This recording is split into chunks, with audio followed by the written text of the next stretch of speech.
Okay, so those of you that were here on Thursday at the Hawaii Master Food Preservers, this is kind of like a rerun for you, but I do have a few additional items. It's got to read. Okay, so let me tell you that as eclectic as it seems, the Ken and Mark show, it is very spontaneous. It really works. I mean, we've been here for 35 years. Margie has a lot to do with it, but it certainly works. And I've been I've been around, in and around it for a few, and I don't know how it works. I don't know how we were 35 years later with a room full of people, but it must be the fruits. It must be the love of the tropical fruits, and Ken's favorite, the ultra tropical fruits, ultra exotic tropical fruits. So it really works. Again, very eclectic group of people. Siri, please. Not now. Okay, so It's getting there. so I think it's the fruits and the posters. Whenever I want to get entree with someone, whether it's state, county, or USDA, believe it or not, I will send them a tropical fruit poster. And Which one? the mango is always a winner. And when I send them a fig poster, I tell them that according to the Hawaii tropical fruit growers, figs are probably our biggest cash crop because Ken told me that. So grow figs. And durian.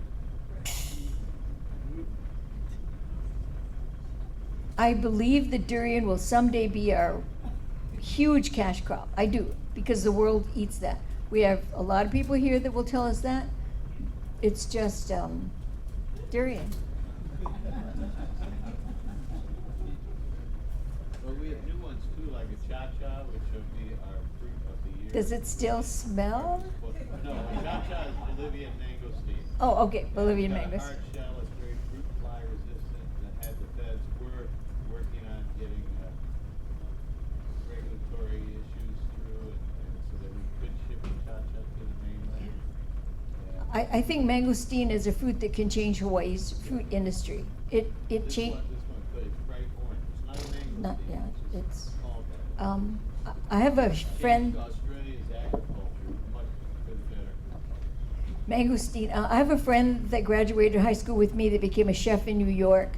When she came back home, mangosteen changed her life. She belonged to the Les Dames Escoffier, and they had a group here, and their favor on their plate when they went home was a mangosteen, because a lot of chefs do not know what mangosteen is, and it's I think it's something that we could capitalize on if it didn't take 8 years to. Is it 8 or 20 years to harvest?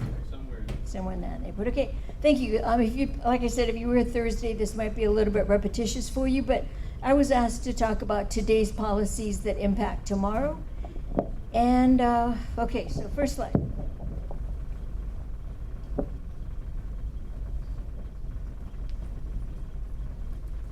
Okay, just came back from a NASDA conference, the National Association of the State Departments of Agriculture.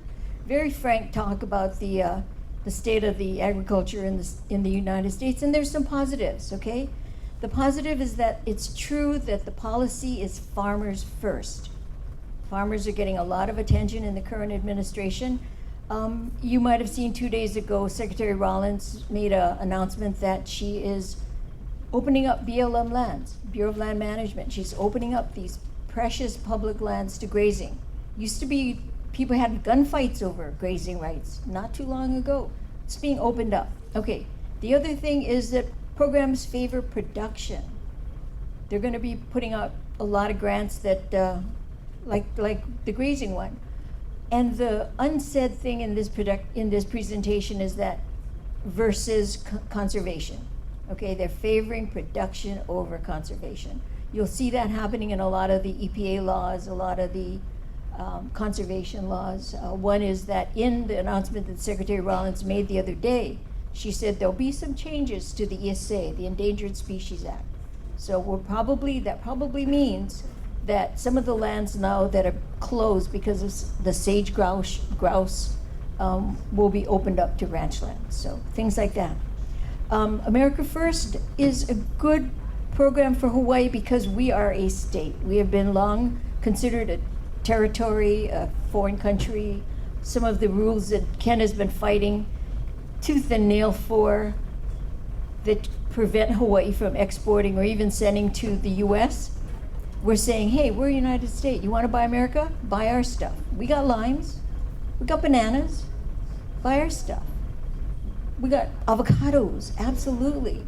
Nothing wrong with our avocado. And now, you know, the avocados are allowed into the top tier 32 states only from November to March.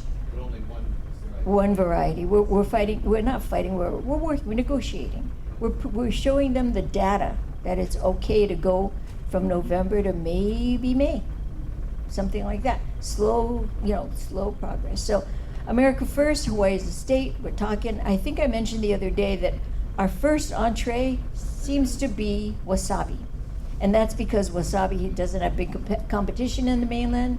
We don't have too many pests that will impact the mainland markets. Then once we get wasabi in there, by the way, we were really close, folks. And then the shutdown. So we're gonna have to maybe regroup after the government gets back. But after wasabi, we're gonna try the other rhizomes. Turmeric, ginger, galangal. Let's see what we can do there. Then we'll move to avocados. Then we'll move to citrus. Pretty soon we'll be rocking and rolling with our stuff. We're hoping.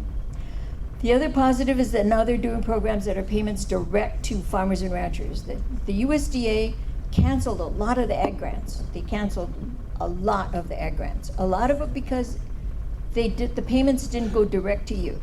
They went to research facilities, they went to nonprofits, they went to the departments of agriculture. They want these grants to go direct to you. They don't want this filtering through. And one evidence of that is the micro grants is probably not going to be canceled because that payment goes direct to you.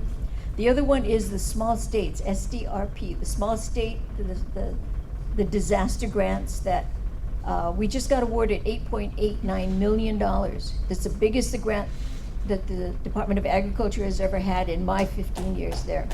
Yeah, 8.9 is a big number, and that money goes direct to you.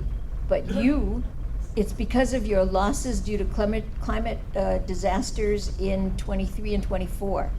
So we don't want to give back money, folks. We did a survey, we checked it out, University of Hawaii helped us. We said we have about $13 million in losses. Well, after the sausage was made, we got awarded 8.8. So that goes direct to you. That's coming out as soon as we can get it together when the government gets back. The other opportunity is MAHA, Make America Healthy Again. We are a very healthy state. We have nutraceuticals, we have healthy fruits and vegetables. Our practices we fit right in. Our focus is going to be on nutraceuticals and herbs and spices and promoting the fact that we have a lot of stuff that will keep us healthy. Why not you, right? Okay, the other thing that I took away from that meeting was that they want to restore the American diet. So I'm sitting in the audience and goes, I wonder what the American diet is beef and milk. Okay? It's beef, beef, beef. And it's not beef that's been hormones or additives or treated in any way or marinated. It is beef, and that's right for us, right? So we could have included tropical fruit if we gave Trump 10 million, right? Should I say that? Yep. Okay, and full fat milk. Now they did make a point to say you will still have the option to get lower fat products, but they're going to introduce full fat milk to the schools. Okay, and who knows, maybe they're right. Maybe they're right. Let's give them a chance. There's room for pork, chicken, and fish, but beef is their focus. Okay, on the other hand, the takeaway is that the world is going through a deglobalization and a new word, slowbalization. All the unrest, the trade disruptions, the elections, uncertainties of what's going to happen in the world. There's deficits domestically everywhere and distractions, the uncertainties.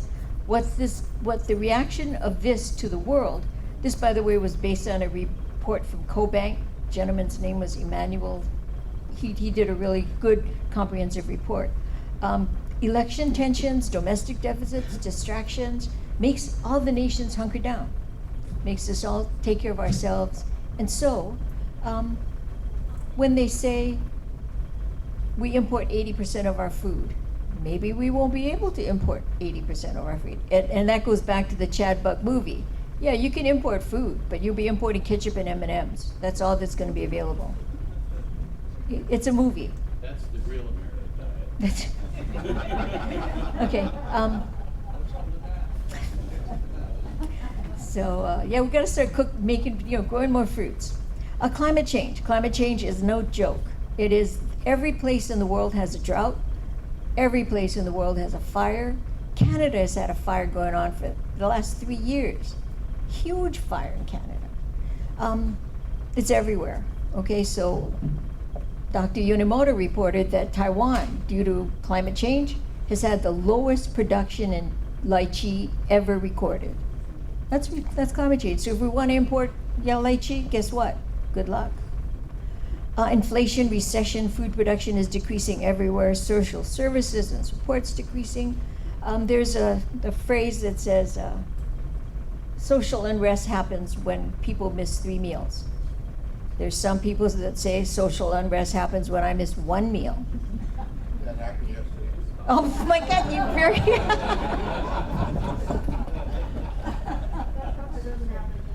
Well, we are on rest, You know we face the consequences otherwise. A microcosm of what's coming, maybe? Next slide, Ken. Yeah, only if you don't import lychee. I don't want to see any foreign. You know, last time she brought home a banana from Ecuador, I stuck it in the cat box. I mean, there's no. That's a true story, right, Mark? Well, let me tell you that every time there's an APHIS USDA announcement that asks for a comment period on bringing in fill in the blank, it could be anything. I get an email from Ken. It's like comment. It works. Your comments work. And yet, Hawaii's the only state that produces papayas, fill in the blank, right? So when the public says, hey, give me this, what are you going to, the United States says, hey, Ecuador, give me this. And Ecuador says, well, we ask Ecuador, what do you want? Ecuador says, let our bananas come in. Look what happened. Brazil says, let our papayas come in. Look what happened. So the trade-off is we're easy targets. We're the only state that gets impacted by these regulations. But the problem is our production is low. So we can't ask people to go without if we can't produce it, right? So it's kind of like a trade-off. So what have we done? DAB, the Department of Agriculture and Biosecurity in 2025, took a survey. Came back that the top 3 things farmers want is biosecurity funding, solution to agriculture crime, and we want more access to capital. So we did that. We got you biosecurity funding. The legislature actually gave the department $20 million in 2024. Because of the state of the budget, we were awarded $10 million. You can ask Richard back there, Administrator Kim. It's not easy to spend money. We had $10 million. We did a lot. We did CRB programs, green waste programs. We did a lot. LFA, Coqui Frog. But it takes so many steps to spend money in the state. So we got 12.5 this year. We're going to do a better job spending it. Act 231 was 24, 236 is 25. Risk management. Oh, by the way, there's data. We talked a lot about data. AI has brought data to the forefront of significance. And we have a dashboard that Act 236 mandated we have up public-facing data by December. Richard, are we going to do it? Yes, we'll have it up in November. Well, we're trying. Sharon, right? Nobody wants to work for me because the deadline's December, and I say, get it up in November. So, but it's so valuable. It shows how many trees were treated, what chemical was used, how many workers were on that project. It's going to show you a lot of information. Publicly funded research, publicly funded work the information should be available to the public. That's the information, the gist of what Act 236 said. Okay, agriculture crime. This is a big one. I'm going to need your help on this one. It was Duke's Law. We're trying to say trespassing is a crime. Okay, Duke would be alive today if trespassing was enforced. Okay, it started with a young hunter, wanting to go to the mountain, trespass through Duke's property. There was a confrontation. The hunting dog attacked the calf. Duke shot the dog, the hunter shot Duke. So it's, but I'll start with trespassing, okay? So if you see someone on your property, and obviously not someone that's supposed to be there, take a picture. I'm gonna use Brian's phrase, get in their face. Tell them, you're trespassing on my property. Get off. The guy, I have one instance where I was told by a farmer, but they told me they lost their dog. So tell them, report it to the Humane Society. I'll take a picture of a dog that I see, I'll give it to you, but you need to get off my property. Trespassing is a crime. If we can start there. Oahu and Hawaii Island are pilot projects for Agriculture Crime Act 235. It provided for 9 positions strictly focused on ag crime. There's an assistant chief, 2 investigators, 3 officers for the Big Island, 3 officers for Oahu. Guess what? They need your evidence in order to. So speaking of evidence, can you address, like, if somebody grabs a camera and takes a picture of them, and are they going to be able to use that, or do they need to do more? No, they can use it. In fact, they've set up a hotline. It's a website, and it's also a phone number. You can upload your information and send it in. These 3 officers dedicated to Hawaii Island, they need work. And if I could quantify every time Ken Love has sent me a ag crime story, the department would be a lot richer than we are today. So provide them the commerce, yeah. So and what that does is it allows them to prosecute trespassers and put them in jail and charge them a penalty. This money goes into this ag fund that's maintained by the Department of Agriculture and Biosecurity, and it goes back to pay you your losses. It gives you, if you report it and you say what you lost, if we can prosecute, it goes into the fund, goes back to you, goes back to hiring more officers, more drones, more cars. We need this law to be successful. And I'll send you the information on ag crime. There's posters and stuff. We can just take snapshots and send it. I just get so much. Take pictures of the car. See, eclectic group, I tell you. Like a posse? Posse, yeah. You want a lynch? Let's go out to it. I'm gonna make human glue boards. I'm working on human glue boards, you know. So I'm gonna work on human glue boards because they catch rats really well. So I fear, ag theft, yeah. Whatever works, whatever works. Yeah, so the loan programs. We have the most revolutionary loan programs. Jillian is here. Jill, raise your hand. She's right there. She's your personal loan officer in Kona, okay? The programs are we have a 4% across the board interest rate, okay? 3% for new farmers. We have also the only loan programs that are for manufacturers, food cooperatives, and food hubs. That's at 4%. We have a line of credit at 4%, and if you grow import replacement crops and you're a new or you are a new farmer, your loan is 3%. But that one we have to go through the real process because it's so new. This is what the survey said you needed, and legislature provided it. It would have been very helpful to have this loan program not last year. But when we introduced it, guess how many people testified for it? 0. We had nobody come forth and submit testimony. But I say that's our fault. It's the department's fault. We did a bad job of advertising it to you. We didn't this year. We went out and promoted it, and we got it passed. So when there's legislation that helps you, please testify. My job, yes. That's one of the things we're going to be working on this year. And you can't just do it once. Yeah, so that's one thing that we're going to be working on a lot this year is we're going to be a little bit more proactive on the legislative end. We learned that lesson when it came to passing the cottage law. It's not easy. It's the gift that keeps on giving. You got to keep pushing. You can't just do it once and go home. And it's hard to do it as an individual. That's why we need a group like this. But to that point, it's the process. The bill has to clear 3 committees, and then it can go to the Senate, or either way. If it starts in the Senate, it goes to the House, has to pass 3 committees before it moves on. So you say, did I testify on that? Yeah, you did. But you have to do it again and again and again and again. Okay, next slide, please. Okay, today, today Hawaii Farms, this is taking, Bonnie did an excellent job yesterday on his presentation. This is the numbers distilled from the 2017 census to the 2022 census. Our farms decreased, 759 farms were decreased. Nationally, we went down 10% in 5 years. Nationally, we went down 7%, 6.9 in 5 years. Yes. Number of farms. You have to generate or have the potential to generate $1,000 in value of sales in your farm. Only 6,569 farms reported. So what my question was, is that if a small farm closes down and gets absorbed by a larger farm? Excellent question. The number of larger farms increased, but only by 10, Bonnie? 10. Okay, so that's one metric.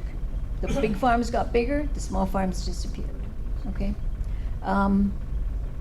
Yeah. So what's the message here?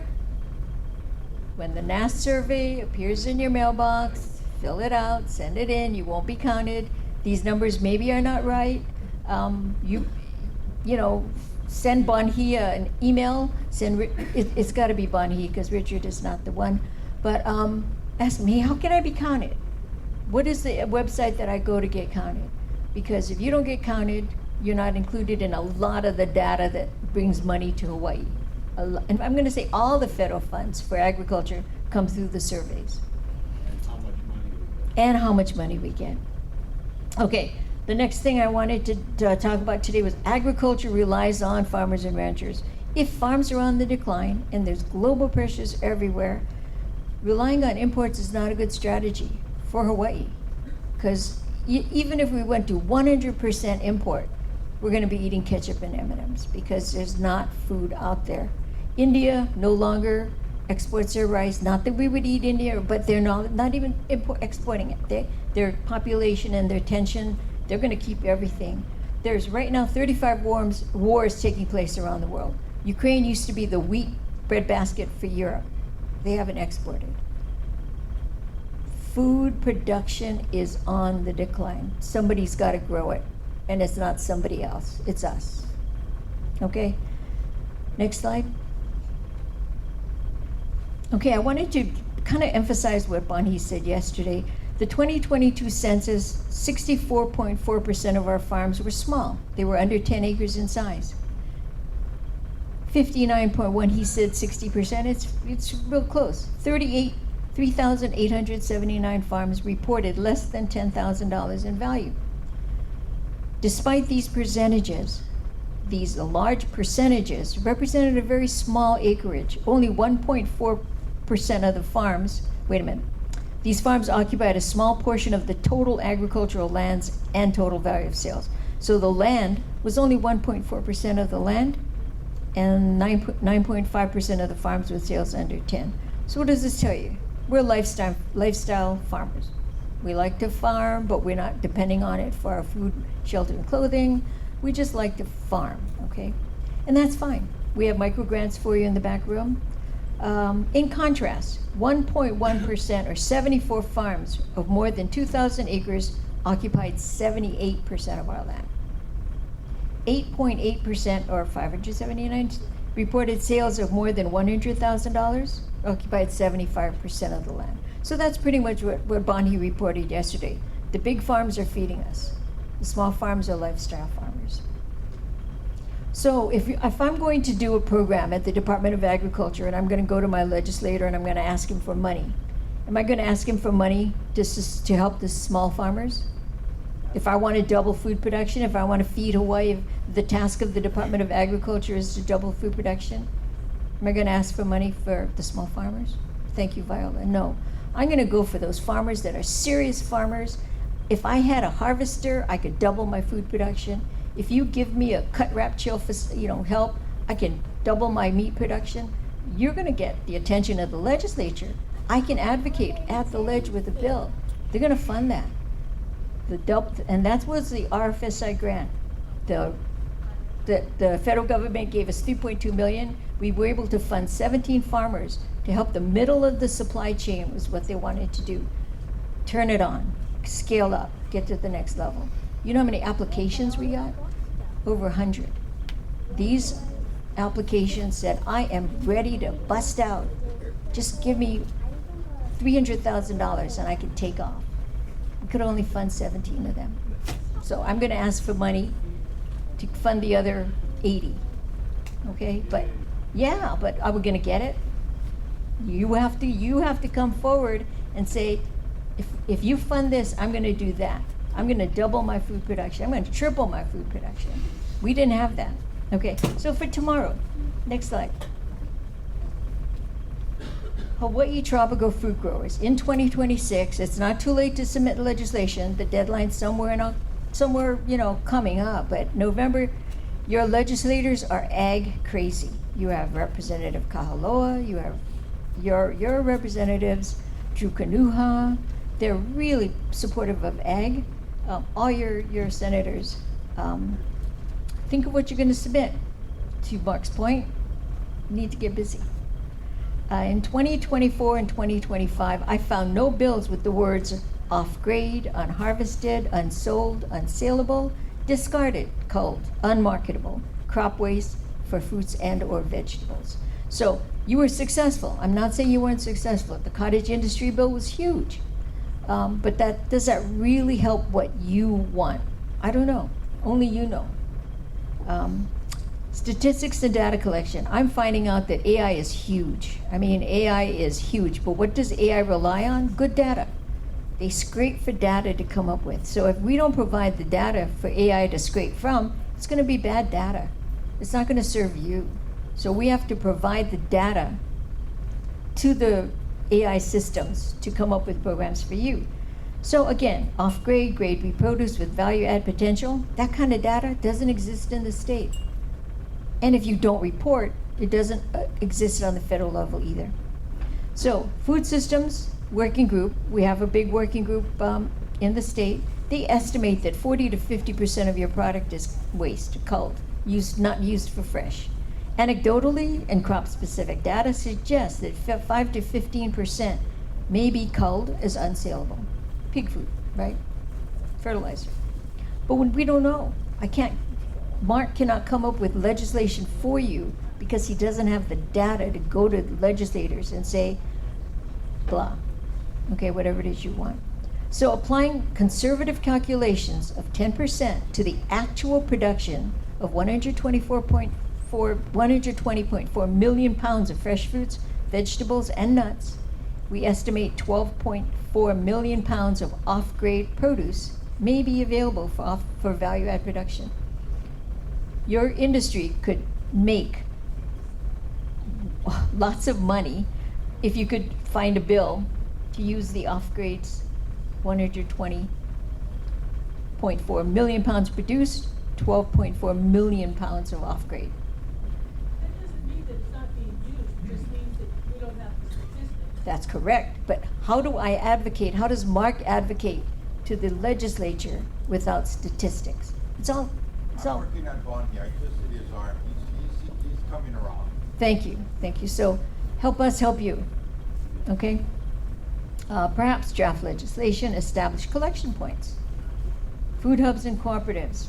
If you fund NAS or the Department of Agriculture and Biosecurity, particularly Bonhe's group, if you would fund them, the tropical fruit surveys that specifically serves your industry, it's called the Tropical Fruit Specialty Survey. Ken Love advocated for years for that survey. You know how much it cost us to set up that survey? The first year was like $180,000. And then now that they had the template, it only cost us $70,000. But that's a lot of money to the state. But guess the only state in the union that grows the fruits on that table. We're the only ones that are going to fight for that. Congress is not going to pay for a survey on tropical fruits. They're not. So we have to advocate for it. And it costs money for a NASA. And why is it important? Bonnie can go out there and survey, and you could respond. But the way the national surveys work and the national funding works is we have to have a fair and equal way to collect the data. They say, we'll take your data, we'll consider it, but it's probably biased. We need to collect data the same way we collect data in Maine, Washington, California, Hawaii, Florida, and everywhere in between. Gotta ask the same questions. That way, our data compares fairly with the data collected nationally, so we can have a fair piece of the pie. We don't have those numbers. We have to ask NAS, the survey collection vehicle, to do the work for us, so they will collect it on a fair and equal, credible way that California can say, well, that was data collected by the Department of Agriculture and Biosecurity. It's biased. You can't judge that data and the way NAS is collected. So I'm killing the point, but I'm trying to say collecting data costs money. Collecting data is so important these days because it's the metric that's being used to pass out money. And thanks to Ken and Mark and all the fighting that he's done, I've got the mental scars to show for it. Yeah. You have the data. But the next one, you did it in 2019 and 2022, I think it was. Anyway, the next one is probably going to cost, estimating $90,000. Okay? Somebody has to advocate for $90,000 so that the tropical fruit growers of Hawaii can get NAS surveys done. And then, when we get the money for it, somebody's got to fill in those surveys. That's how we get the money. That's how you get the money. So it's a catch-22, It's- right? it's- You have to fill in the surveys to get the money. but Yeah, if- and if to allow you to don't grow get the money, food, you right. can't do the surveys, so. Right. Sue. I used to be an ass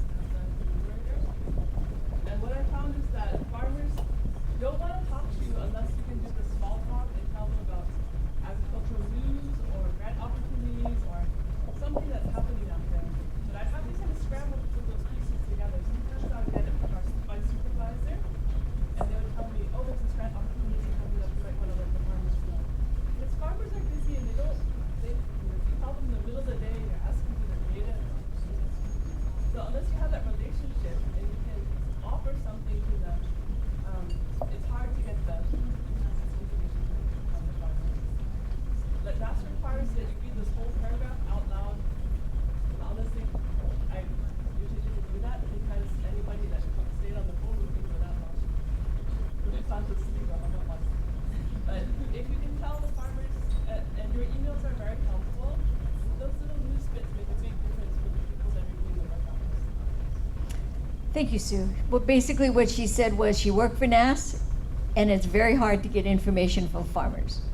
But if you provide the information, and the whole idea is to par with them, get on the, small talk, make them know you're their friend. But why does it have to be that hard, folks? Right? Should. And I'll give you an example, turmeric. Turmeric was a nothing for Hawaii, okay? Turmeric was like nothing. Thanks to Dr. Paul and his group, they did what they call a poster, and we found that Hawaii has varieties of turmeric that has the highest amount of curcumin, the active ingredient. Made a poster, went around the country promoting it. All of a sudden, according to the Tropical Food Survey, turmeric like tripled in production, tripled in value, tripled in sales. And turmeric's doing really well now. Everybody knows Hawaii turmeric is really, really healthy. So that's part of the MAHA thing, right?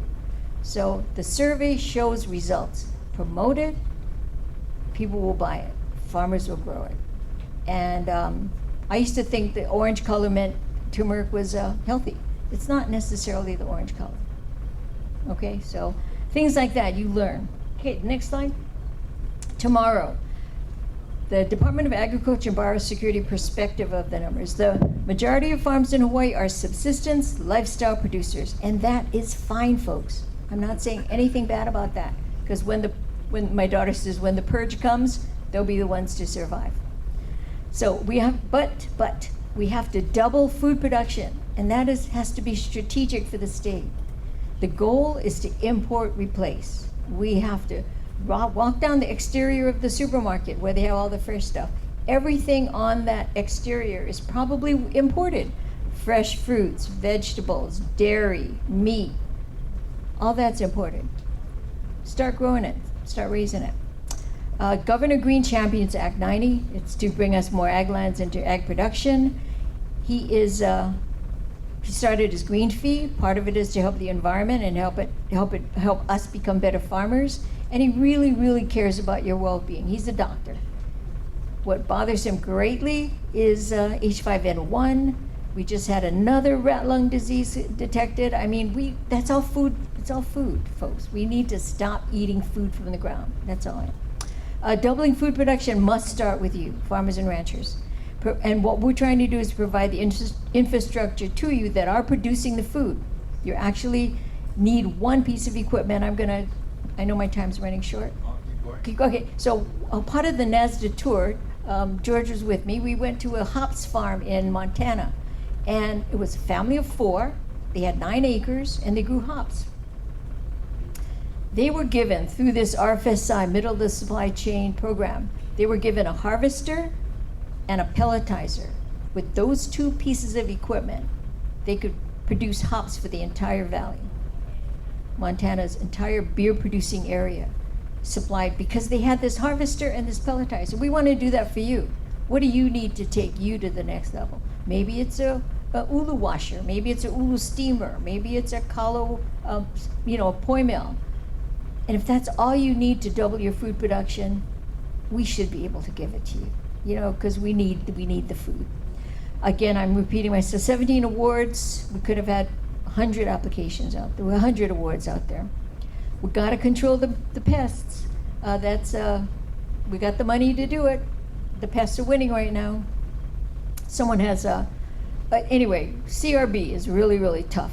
It's resistant to almost everything we can come up with. There are pesticides out there, but the general public calls it poisons. You're poisoning my coconut tree. Well, if the EPA has done their studies and you can use this poison on okra and strawberries and tomatoes and coconuts, why is it poison only for coconuts? And so we have the tools. We just are hesitant to use it because of the backlash.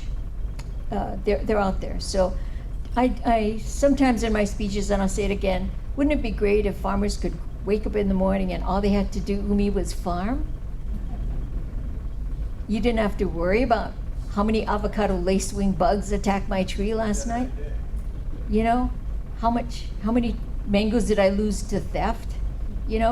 Just farm. That would be a great day. Okay. Yeah. And I've said it before, biocontrol is really the only answer. Stronger pesticides work, but the insects are smarter. They will evolve to resist it. If we can get a biocontrol agent that controls it, that's the solution. Biocontrol costs money. Biocontrol takes a long time. If you find something that works, I'm finding that wasps are very effective in biocontrol. But if you find a wasp, let's say, that works, we got to make sure that it doesn't affect everything else, right? That we don't ruin the INA if we bring it in. So it takes money and time, but biocontrol really is the only answer. We have people that want to do it. I call them the Indiana Jones of the bug world. They want to go out there and find the value. Costs money, costs labs, costs quarantine stations, takes funding. We can get there, folks.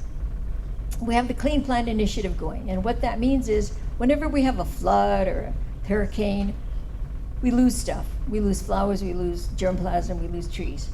We want to have a repository for Clean Plant Initiative. We want to be able to say, hey, you lost your mango field, here's a bunch of mango trees. Just give me the data. The tree is free, but you have to give me the data, because this government does not want free money. We're not going to give you money so you can give the farmers trees. I said, we're not giving it to them. They're going to give us data. They're going to give us growing, fertilizer, and we want to do what we eat, kalo, ulu, bread, mangoes, sweet potato, bananas, so that when you want them, your field for some odd reason died. You can come to the initiative and say, hey, like a repository, here's some more. Go out and try this. But not only for Hawaii, we want to do it for the world. We want to, Puerto Rico, Puerto Rico's going to have another hurricane. They're going to get wiped out again. Why don't we have a repository to help them? Florida's going to get wiped out again. Nobody's funding it. We've been trying for years, okay? And the next slide. So tomorrow, we love you tomorrow. You're always a day away, right? But maybe I should change that slide to say you're always a piece of legislation away. So thank you.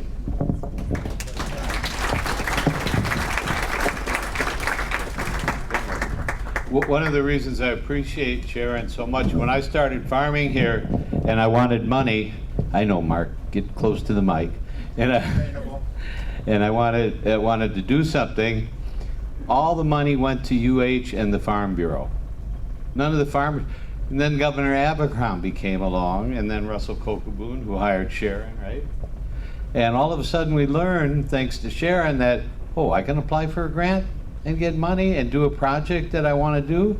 You mean Western Sayers for everybody? I had no idea until you told me. And all of a sudden we got all these projects going. Governor Green made me chair. Yeah. I can actually do stuff. Yes, it's wonderful. So that's why we support you so much. You made it possible for all of our growers to do things. Lumi, you wouldn't have had mangoes if it wasn't for... I sat down, I had my interview with Governor Green. I said, Governor, I just have one question. How did I become chair? Right? People like me don't become chair. He said, you had 200 support letters. Woohoo! That's all? That's all. But you guys made me chair. I only wrote 150 of them, so... Because people like me don't become chair. Nah, not true. Can we ask any questions? I didn't hear what Nancy said. Can we ask questions of Sharon? Sure. Hey, Nancy. Aloha. So, I was wondering, in your budget of 20 million, is there any allocations yet for biocontrol or either? No. No. The people, you don't write any letters about biocontrol. You write letters about my tree, my coconut tree in my backyard is dying. My niece got stung with LFA. Coqui frogs keep me up at night. Nobody has written a letter that I know of that says, wouldn't it be nice if we found a biocontrol for? So do we need that? Absolutely. Okay. There we go. That's a campaign in itself. Yeah, thank you, Sharon. Thank you. Thanks, Nancy. Okay, we have, Thank you. thank you, always Sharon, thank you.